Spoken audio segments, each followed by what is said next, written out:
Hello, class. Mr. Lee here. All right, let's talk about something called functions.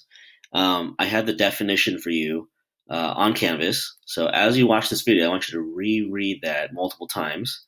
It takes a little bit of practice to understand this. But the good thing is we've actually already been talking about it. We just haven't put a name to it. Okay, so it's just a definition, this term called function.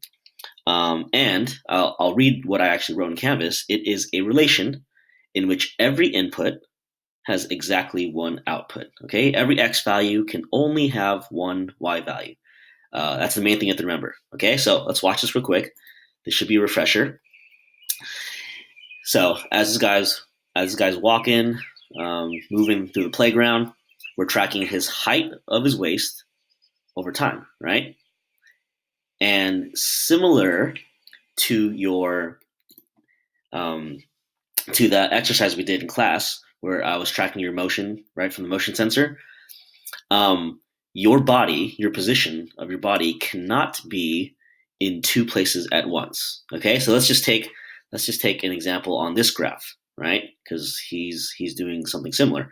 Let's just take 8 seconds, for example. Okay, you can pick any time, but at 8 seconds, the height of his waist is specifically at this height, at this location, right? It's impossible to actually have him in two different locations at a specific point in time. So that goes back to our definition for a function. Okay, we have a relationship where every x value can only have one y value. And if you look along this whole graph, that's absolutely true, right? Every x value, let's go to x equals 3, only has one y value. Let's go to x equals 10. Every x value has only one y value. Let's go to x equals 6, right? I'm just jumping around here. At x equals 6, it only has one y value, right? Because you cannot be in two places at once. This person's height of his waist cannot be in two places at once, okay? It can go the other way, though, right?